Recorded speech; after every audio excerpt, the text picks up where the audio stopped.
Thank you, Madam Chair.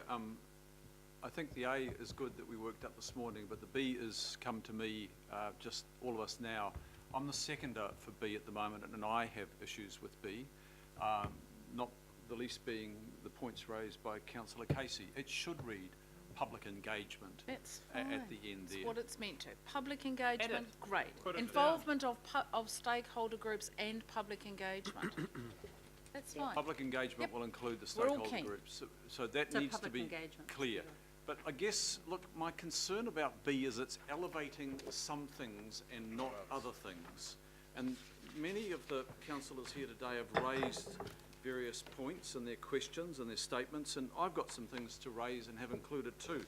But something that has just come to me really throws a spanner in the works entirely.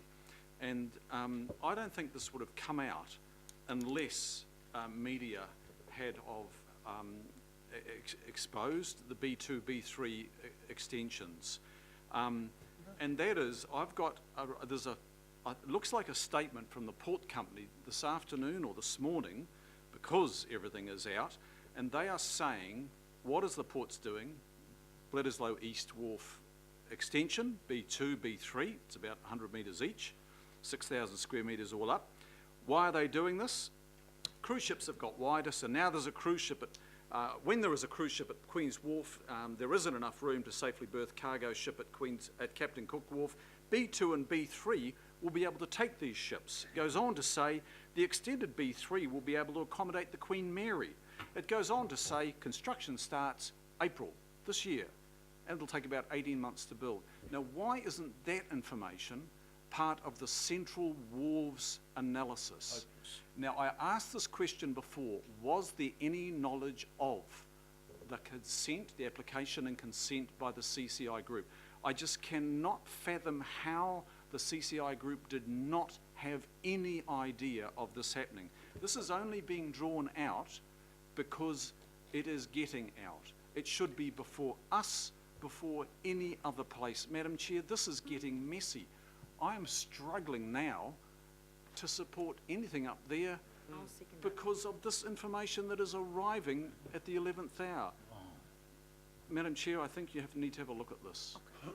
Can we all just take some advice on that? I haven't been privy to any of that. So Ms. Pirrett did explain the context of the resource consents for these two existing wharves. Just to add to what she said this morning, the Ports of Auckland has a coastal permit under section 384A of the Resource Management Act to occupy the area of extensions.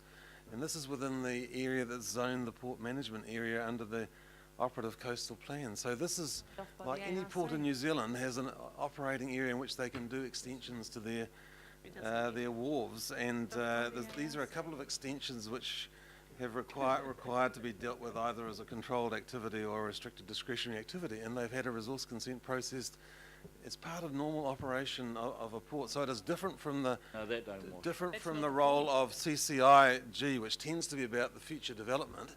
This is more about the existing operation. Did the port company tell the CCI that they had these plans to accommodate cruise ships on B2 and B3?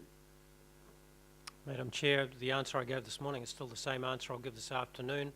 I was aware of the potential, of the ability of ports to extend the wharves if they wished. I did not know until last night actually that there had been a consent that had been approved. So they haven't been factored into the CCI work at this stage. That was my answer then, that's my answer now. Madam Chair, I'm feeling really uncomfortable. Okay, I have to withdraw my second. Okay, and I'm happy to replace it, Madam Chair. Thank you.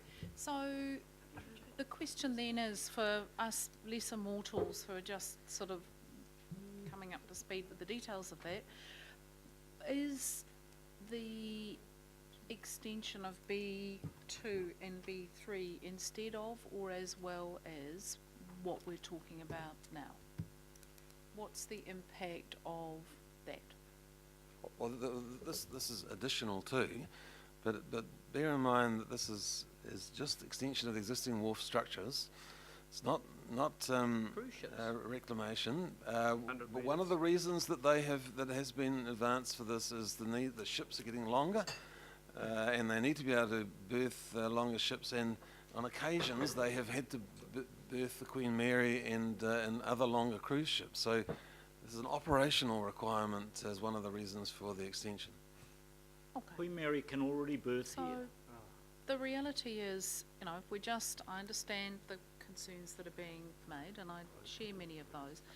The reality is, though, as we take this discussion to the next level, that gives us the ability to have a jolly good look at what B2, B3 might be, and how they impact on this. Is some of what's being discussed here needed? What changes and, you know, what rearrangements may be required? So I understand your concerns, Councillor Darby. I wasn't exactly thrilled, you know, that we were now starting to enumerate the issues in B, but it seemed that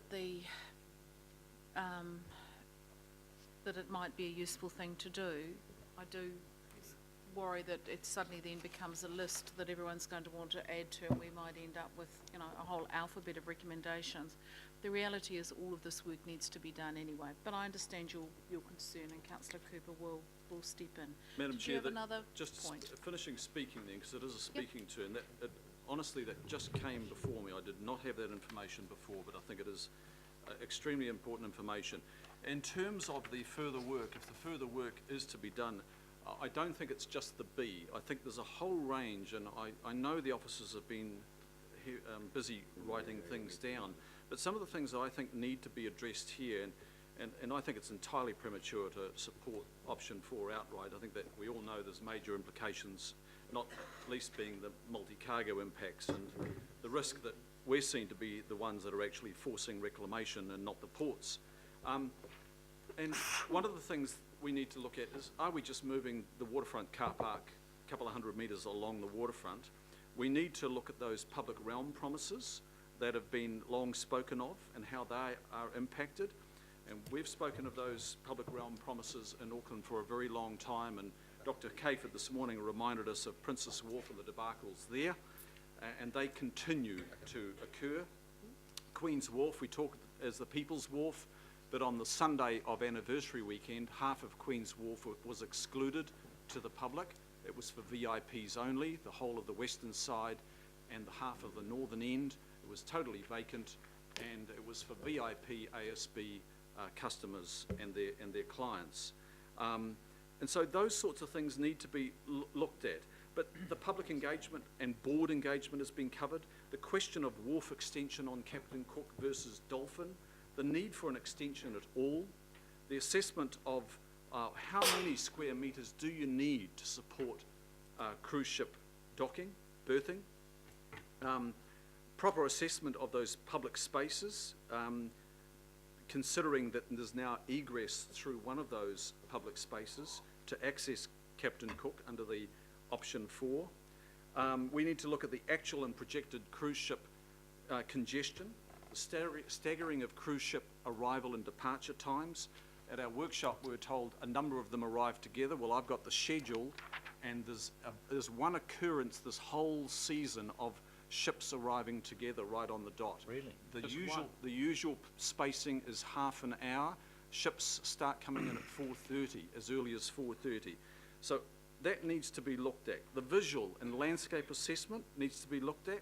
We need to look at the 6 reclamations that are identified, 6 reclamations and extensions that are identified on this plan, from Wynyard East going right through to, I don't know whether it's B2 or B3 on the Bledisloe side.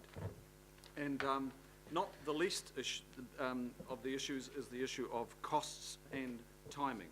And then, of course, the big missing ingredient is the port study stage 2. And the NZIR is not that, even though it's titled that. That is mistitled. We are still lacking that 50, 100-year blue skies outlook for the port. And Madam Chair, you've been a champion for that. And I think at some stage we are just going to have to declare that we are going to undertake that work. So maybe we finally arrive at that big vision, because this incremental fill in a bit here, fill in a bit there is not helping us. The Waitemata Harbour will be obliterated by us filling in bits and pieces. And we're just shutting ourselves off from it in our so-called attempts to try and link to it. That's all I can see occurring here. So I've got some real concerns. You know, this Waitemata Harbour is something we should be touching, feeling and enjoying, not just be connected visually to it. Thank you, Councillor. Councillor Cooper. Thank you, Madam Chair. I'm happy to second this because I think in the end, what our job is leadership and courage. You know, the leadership to make decisions and not to take on the role of pseudo employees by dictating every single last line of directing these actually very well qualified people who do actually know how to do these things. And I also think the courage to actually take a look rather than saying, no, we can't even look, we've got to stop it now. You know, we've got to stop it, we've got to get people in here cheering and clapping, inundating with emails, you know, the same sort of thing as last week, never looking, never even investigating. So that's why I support this. We've got to look at these things. We also have the ability to say no if we don't like it when it comes back. And so I think that, you know, that's what we're missing in this city is leadership. You know, we're too busy going, no, we can't look at it because we might do something. You know, it's actually kind of sad. And also I think in the end, you know, we're an international city. We're not Hokitika. As much as it must be a lovely place, we're an international city. And we must go and change with the international trends and what's required and what, you know, actually meet the Auckland Plan.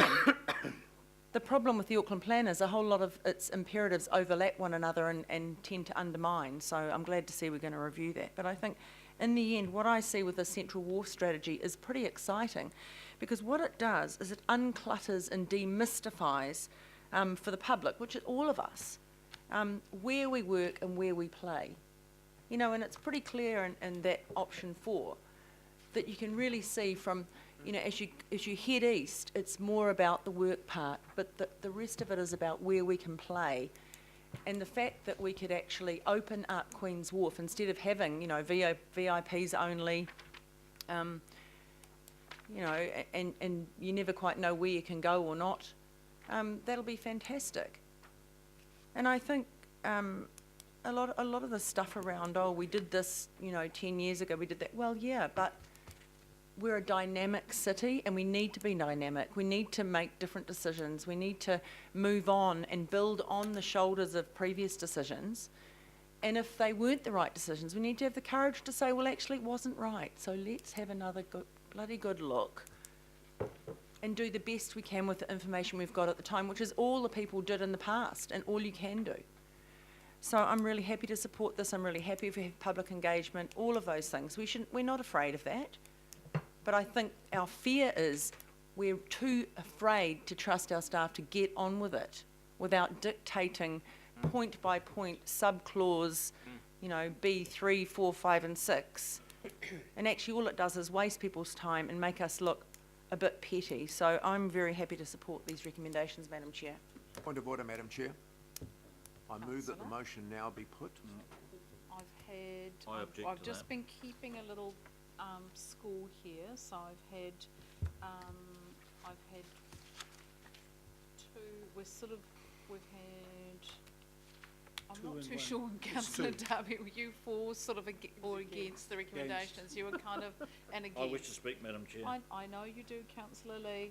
I'm just trying to work out. Madam Chair, I understood that up until I thought from your ruling that we were simply asking questions. I had debate. No, I was was very clear, Councillor, because we are now moving to standing orders. We're keeping a question and speaking list, and we've had Councillor Penrose, Councillor Casey, Councillor Darby and Councillor Cooper who have spoken to the motion. We were very clear about when we moved that over. So we're just going to do a ruling, Councillor, about whether we've had 2 and 2. 2 and 2. We have effectively had 2 and 2, so you you know, you're moving that, is there a seconder? Madam Well, he Chair, can't I'm move looking it for a at the second. Well, for that. actually he can, it's a Point of procedural order, motion. Point of order, Madam Chair. And The you are rule well says- schooled in those. Well, the rule says that you have to have 3 consecutive speakers before you can take a point of order. And That's we're what- just, sorry, what- that's just, we're checking. I thought it was 3, staff say 2. No, Three. that's different, Madam Chair, that's different 3. from a procedural motion, a closure motion. Yeah, That has to it's be just, we That's just need to different. doubly check, because it's a closure motion. Here we go again, gosh, we are. Yeah, it's a closure motion.